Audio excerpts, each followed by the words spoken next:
श्री स्वामी समर्थ. नमस्कार मंडळी, मी मीना तुळसकर. आज मी तुम्हाला सुरमई फ्राय दाखवणार आहे. चला तर मग बघूया साहित्य.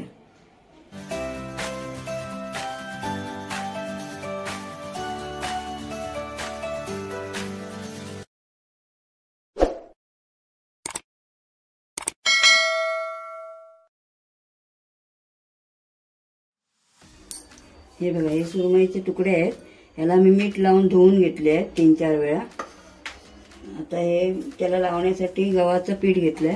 मी आज रवा नाही घेतलाय, गव्हाचं पीठ, तांदळाचं पीठ आणि हे तुकड्यांना लावायला आगळ घेतलाय. आगळ आणि हळद लावणार आहे आणि थोडीशी मिरची, हे मसाला मालवणी मसाला आहे, मिरची पूड नाही घेतली. आणि हा गरम मसाला पण लावणार आहे थोडासा, आणि मीठ, आणि हे फोडणीसाठी याला भाजण्यासाठी तेल. आता मी हे लावून घेते आगळ वगैरे. थोडासा आगळ लावायचा.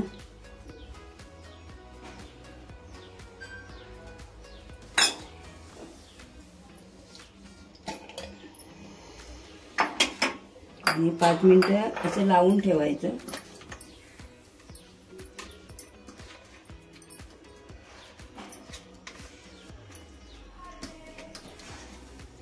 हे आगळ लावला. थोडासा हे टाकूया, मीठ टाकूया चवीपुरतं, जास्त नाही टाकायचं कारण लावलेलं आहे आधी. ते धुतले मी.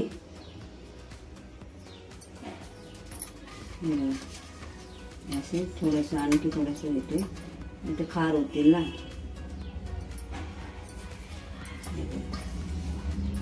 आगळ जेवढं आपल्याला पाहिजे ना आंबट तेवढं आपण घ्यायचा. आणि मीठ पण तसं अगोदर लावलेलं आहे म्हणून कमीच लावायचं, जरा थोडा आगळ लागेल. जेवढे आंबट असतील ना मासे तेवढे बरे असतात. आता हे थोडी हळद टाकते.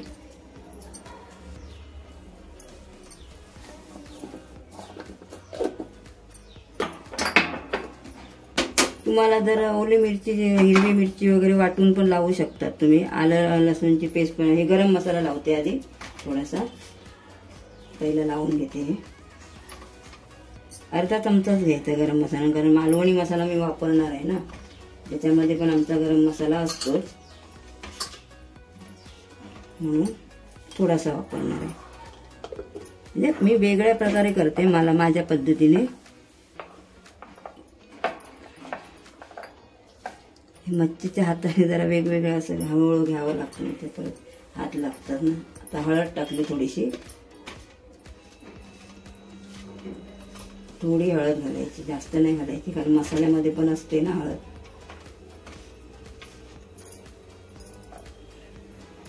आता थोडा वेळ राहू दे. हे सगळं लावून झालंय. आता थोड्या वेळाने जरा नंतर मी मालवणी मसाला लावणार. तुम्ही लाल तिखट लावलात तरी चालतं. मी मालवणी मसालाच लावते मच्छीला जास्त करून. कधी कधी लाल म्हणजे मिरची पूड लावते, जास्त करून मी मालवणी मसालाच लावते, त्यामुळे मच्छी चांगली लागते. थोडा वेळ राहू दे. हा बाजूला करून ठेवते. हा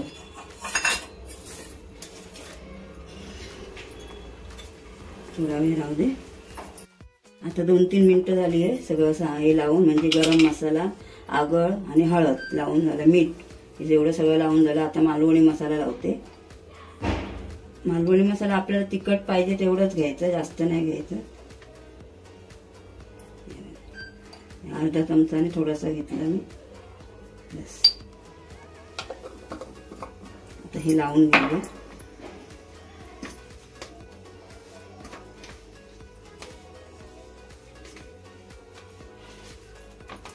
हे बाजूला करून ठेवायचं 5 मिनिटासाठी. एकावर असे ठेवून द्यायचे, म्हणजे ते चांगलं लागतं त्याला.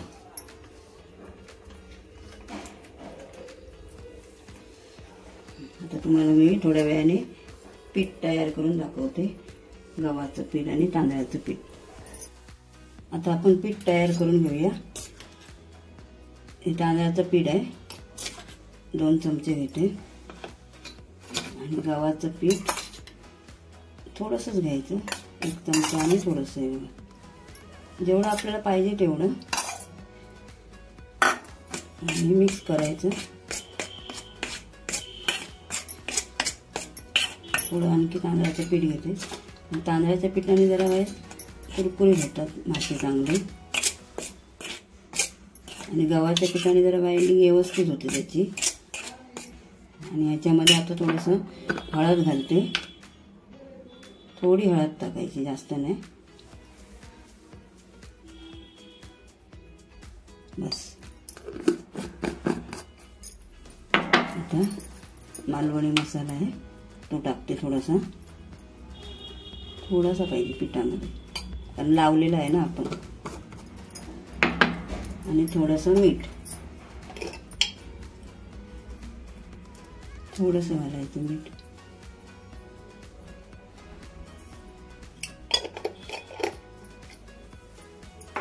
आणि आता हे मिक्स करून घेते सगळं.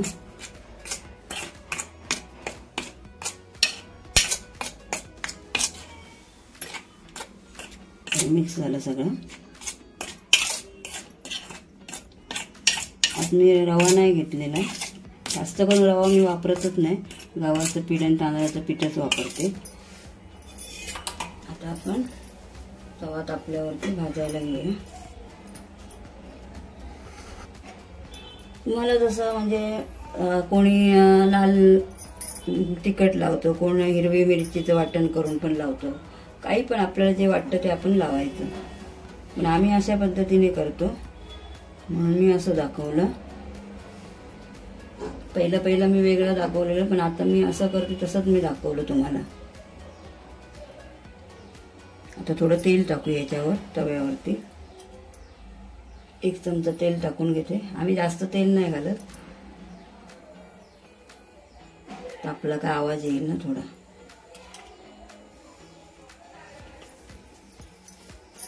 गॅस मी फास्ट ठेवलाय, तापल्यावरती मग स्लो करणार. तापत आलंय तेल.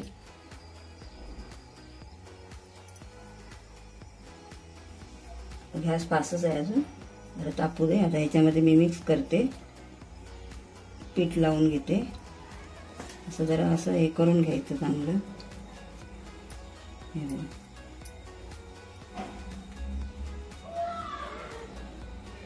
फास्टच आहे गॅस, नंतर स्लो करेल.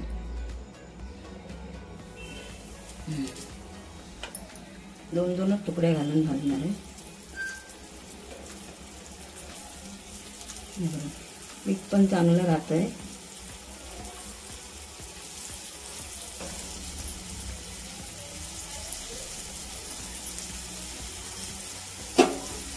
वरून थोडंसं घालते तेल.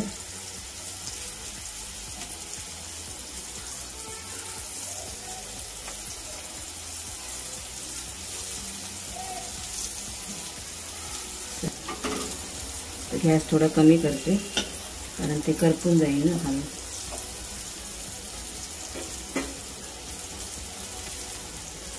जरा भाजू दे.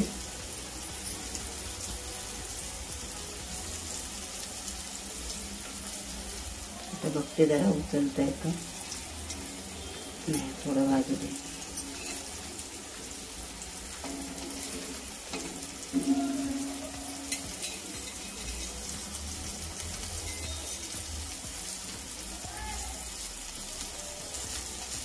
थोडा वेळ भाजले का नंतर पलटी मारायची.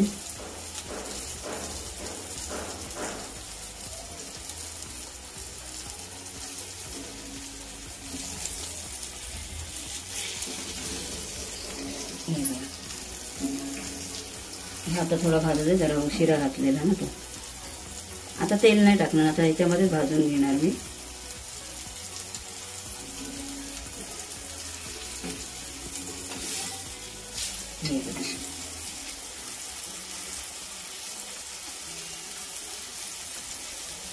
गॅस बरोबर मध्यम ठेवलाय, एकदम बारीक नाही, एकदम फास्ट नाही.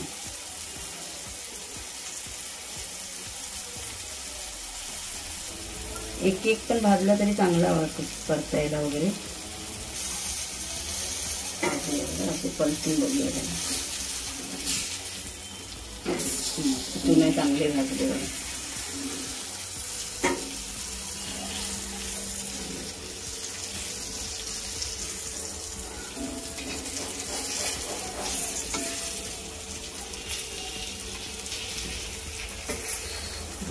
आता हे मी जरा साईडला करून घेते.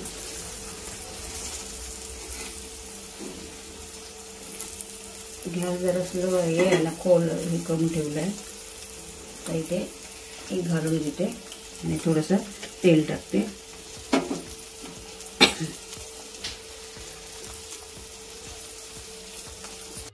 आता हे काढून घेते मी साईडचे. हे बघा, हे चांगले असे भाजले आहेत.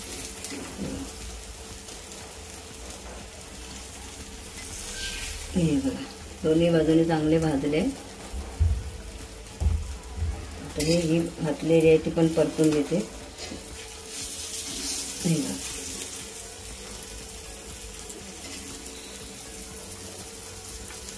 ही पण साईडला थोडी करून ठेवते. अशा प्रकारे माझे भाजून झाले. अजून 2 भाजायचे आहेत. हे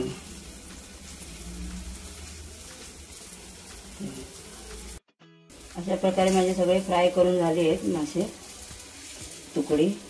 हे बघा, हे संपूर्ण झाले. ही जर रेसिपी आवडली असेल तर लाईक करा, शेअर करा, सबस्क्राईब करा आणि कमेंट पण करा. खूप खूप धन्यवाद.